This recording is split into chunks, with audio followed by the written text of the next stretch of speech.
Welcome to episode 4 of the Triple Option Podcast. I'm your host, Jeremy Breferi. Today is Thursday, December 12th, 2019. Championship weekend just passed, and it was a great weekend for football. We're going to get into that. There were some great games, and there was one big blowout by a team that quite possibly should be the number one team in the country, but we're going to get to that. So the playoff matchups are set now. We have number 1 LSU squaring off with number 4 Oklahoma. That'll be in the Peach Bowl. That has a potential. We're going to get into it, but that has the potential to be a great game. But the biggest factor is that LSU is the number 2 passing offense in the country, and Oklahoma is number 50 in scoring defense. If LSU can put a bunch of points up early, I think they can run away with this game. But I mean, especially because their defense has been stepping up, but also the thing is Oklahoma has a great offense this season, so they could compete with them. I think it's a really good matchup. And then we also have Ohio State, who's at number 2, so they dropped from number 1 to number 2, facing off with number 3 Clemson, who's obviously the reigning champion. Clemson's a really good team this year. Ohio State is a great team as well. They had a great comeback win this past weekend versus Wisconsin. But the matchups are set, and we're going to see who faces off in New Orleans. Let's get to zone reading. This is the segment where I quickly break down the game results from last week of teams who are in the college football playoff. And here we go. We start in Big D at Jerry World with a Big 12 title and college football playoff berth on the line. The number 6 Oklahoma Sooners last faced the number 7 Baylor Bears in Waco less than a month ago in what was quite possibly the game of the year after the Sooners came back from a 28-3 deficit to shock the Bears. On paper, this game looks like it should have been a shootout, but opportune defense kept the scoring to a minimum in the first half. Oklahoma came firing out of the gates and went up 7-0 on their second drive, but could only muster 3 points for the rest of the half. Baylor's offense got off to a slow start, but 2 turnovers and a key third down stop led to 13 points at halftime. The second half is where the fireworks went off. The Sooners got it started by controlling the entire third quarter with 13 unanswered points led by Jalen Hurts, CeeDee Lamb, and Kennedy Brooks. Down 10 in the fourth, and on its third-string quarterback, the Baylor Bears came storming back. After an 81-yard touchdown and a field goal, we find ourselves tied going into overtime. Oklahoma got right to work with a touchdown, and Baylor's offense forgot the objective of football, and that is to go forward. Oklahoma wins 30-23 in overtime and wins the Big 12 championship. In Atlanta, we have the top 4 matchup between SEC powerhouses. The number 1 LSU Saints. The LSU Tigers have proved to be unstoppable this season in Joe Brady's offense, led by Heisman candidate Joe Burrow. But before they could be crowned SEC champs, they had to take down the number 4 Georgia Bulldogs and their top-notch defense. The Bayou Bengals came out swinging, going up 7-0 early on a Jamar Chase touchdown. The Dogs struggled to move the ball consistently in the first half and could only collect 3 points going into the break. By the time Georgia could find pay dirt, Joe Burrow had already thrown for 349 yards and 4 touchdowns, highlighted by a Heisman moment, scramble, and toss to Justin Jefferson. Burrow played lights out. Tigers defense, which has been surrounded by question marks all season, stepped up and held Jake Fromm to less than 250 yards, 1 touchdown, and picked him off twice. Freshman cornerback Derek Stingley broke out on a national level in this one, finishing the day with 2 picks, 5 tackles, and an SEC title. LSU 31, Georgia 10. The Ohio State Buckeyes cruised into the Big Ten championship as the number 1 team in all of the land, looking to take care of the number 8 Wisconsin Badgers for the second time this season. The Silver Bullets stomped the Badgers back in October 38-7 in Columbus and needed this win to stay atop of the rankings and guarantee a spot in the college football playoffs. However, Wisconsin said, "Slow your horses. We got the number 2 rusher in the nation and an appetite for revenge." The Badgers came out throwing haymakers, scoring touchdowns on 2 of their first 3 drives. Jonathan Taylor was running wild in the first half, rushing for 135 yards and a touchdown. Down 21-7 going into the second half, Buckeyes quarterback Justin Fields buckled down and led his offense to 5 straight scoring drives. Fields finished the day with 299 passing yards and 3 touchdowns. Leading the charge with Fields was junior running back J.K. Dobbins, who rushed for 172 yards on 33 carries. Lucas Oil Stadium was rocking throughout this one. What went wrong for Wisconsin, you ask? The Scarlet and Gray defense got comfortable and didn't allow another point for the rest of the game. Ohio State 34, Wisconsin 21. We make our way to Bank of America Stadium, where the reigning national champions, number 3 Clemson Tigers, were on the prowl. The Tigers have crawled under the radar this season, but were out for blood against the number 24 Virginia. This game was competitive for a little over a quarter until Clemson's offense found its groove. Trevor Lawrence showed everyone why he took the starting quarterback role as a freshman last year, throwing for 304 yards and 4 touchdowns in just 3 quarters of play. Wide receiver T. Higgins snagged 9 catches for 182 yards and 3 touchdowns. Running back Travis Etienne racked up 114 yards and 14 carries, which mightily contributed to the offense exploding for 345 yards in the first half, putting an ACC championship record 62 points. Tigers boasted its top-ranked defense in the country, allowing just 17 points along with 3 picks. Clemson 61, Virginia 17. Whew. All right, so that was my first zone reading. Hope you guys liked it.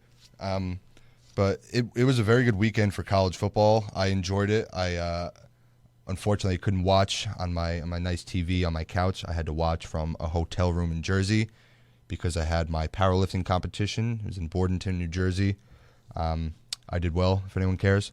But let's get back to football. So we'll go in order. I forgot to mention Oregon and Utah. Long story short, Utah shot themselves in the foot, couldn't move the ball. Their top-ranked or their top 5 defense didn't show up really. Justin Herbert had no problem throwing the ball, and Oregon also had no problem running the ball. But the final top 6 college football playoff rankings are 1 LSU, 2 Ohio State, 3 Clemson, 4 Oklahoma, 5 Georgia, and 6 Oregon. I agree. Actually, no, I disagree. I lie. 1 through 4, I agree. LSU, Ohio State, Clemson, Oklahoma. Georgia should not be at 5. Georgia has not been a very good football team this year. I thought they were going to turn it on eventually, especially against LSU. But they have, not, especially on offense. They have a tremendous defense, but on offense, they never turned it on against good opponents. South Carolina was below 500 this year, and they could barely muster 20 points or 17 points. Rodrigo Blankenship apparently is not as good as I thought he was anymore. He was on a tear. He was on a tear 2 years ago. He was a phenomenal kicker, and he just has not been the same. But I don't agree with Georgia at 5. I think possibly, even though they lost Tua, I really think Bama should still be in that top 6 category. Not strictly based off of name, but just their pure talent. And both games they've lost this season have been by 1 possession. They have a really good team. I think they should still be a top 6 team. The teams after, there's just other teams like Penn State. They should not be above. They should not be above Alabama. But I mean, other than bowl placing, it really doesn't matter because the top 4 is all that matters right now. The matchup I'm most excited to see is definitely Ohio State and Clemson. Not only because I'm an Ohio State fan, but we're really going to get to see what Clemson's all about. Clemson has definitely flown under the radar, like I said earlier. It's mainly because they haven't beaten anybody that impressive. Early in the season, they took down Texas A&M when Texas A&M was still a top 25 team, but that game really didn't even look competitive. And for that, you have to give hats off to Clemson and Dabo Swinney. He really knows how to get his defense fired up. And after the North Carolina game, which they only won by 1 point, the offense has turned it on too. Dabo Swinney said it himself. He thinks Trevor Lawrence should be a Heisman candidate. And if you count his numbers, there's no reason he shouldn't be in that conversation. But at this point in the season, it really doesn't matter who else is going to New York for the Heisman because I think Joe Burrow is going to win it no matter what, just because he's had such a great season. And LSU is just a great team.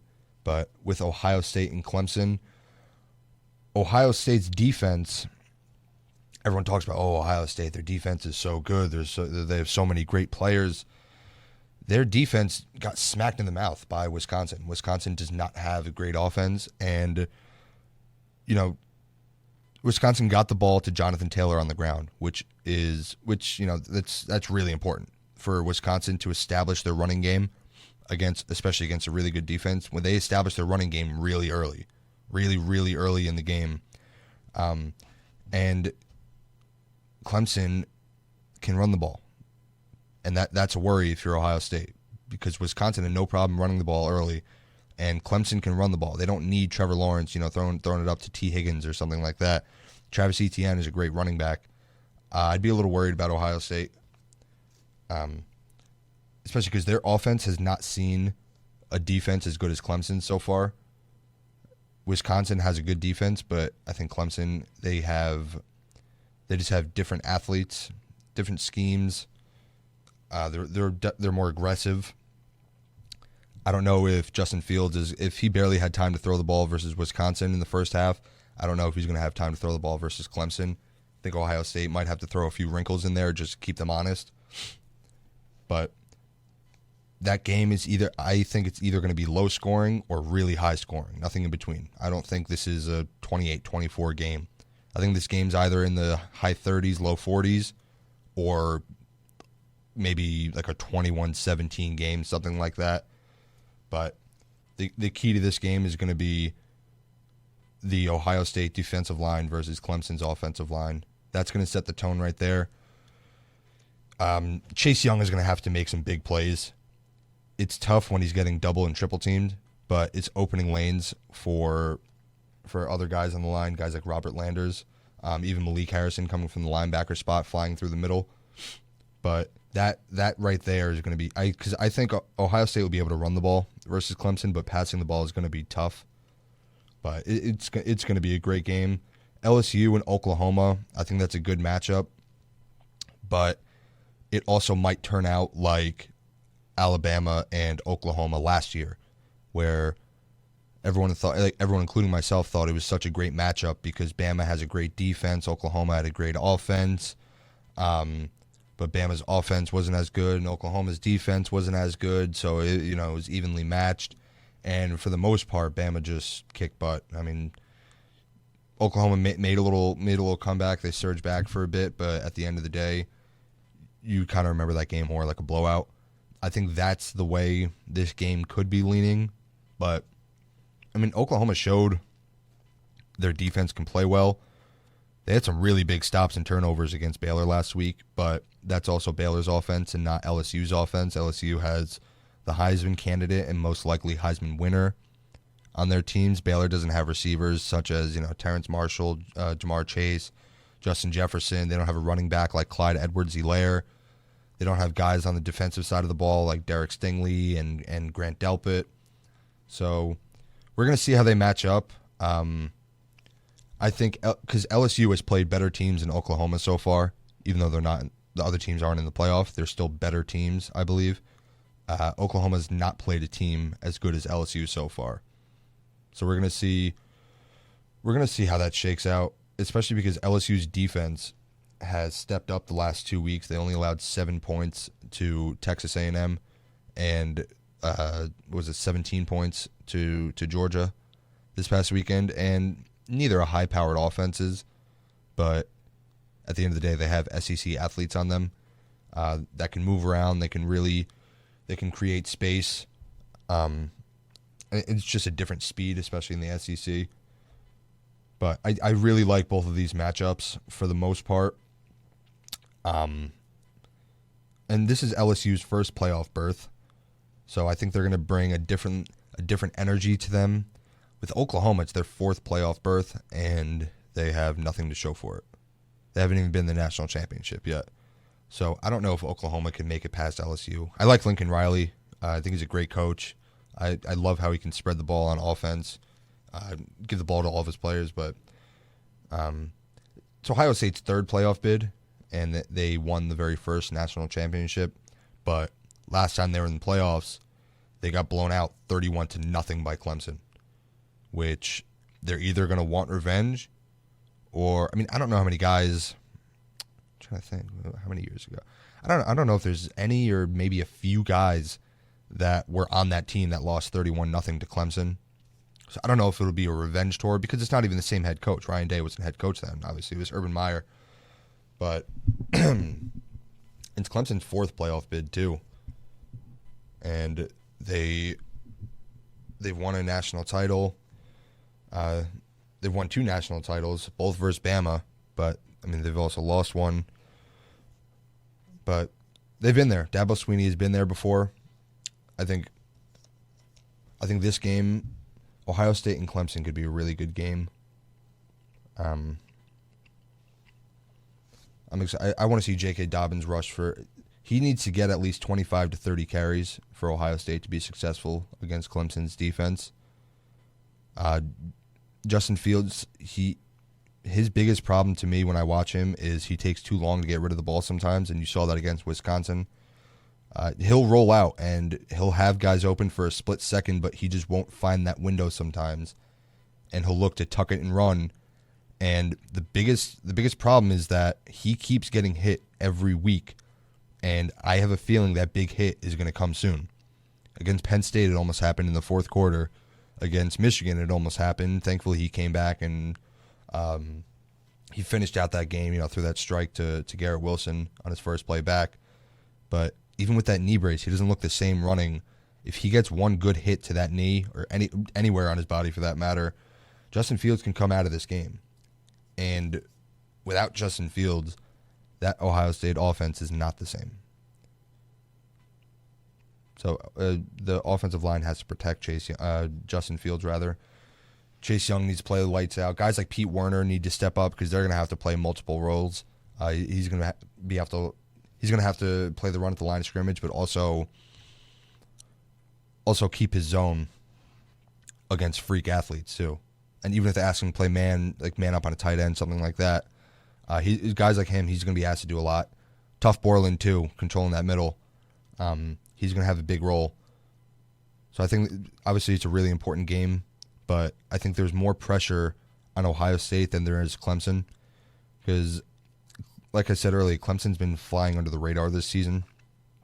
So I think the pressure is kind of off them because they're the number 3 team in the country. They haven't been number 1 this season. Ohio State for multiple weeks has been number 1 this season with that target on their back, especially at one point they had 3 Heisman candidates on their team.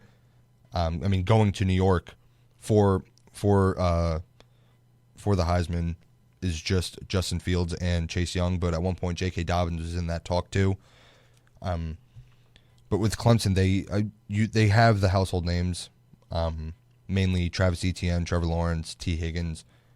But even though they're reigning national champions, it doesn't feel like it just because the main talk this season has been LSU and Ohio State. But we're going to get into it. That's all for this week. I'm going to keep it short. We'll be back next week. We're going to dive more into these matchups. I'm going to talk about other bowl matchups as well, not only talk about the top 4. But I thank you for listening, and stick around for episode 5. Thanks.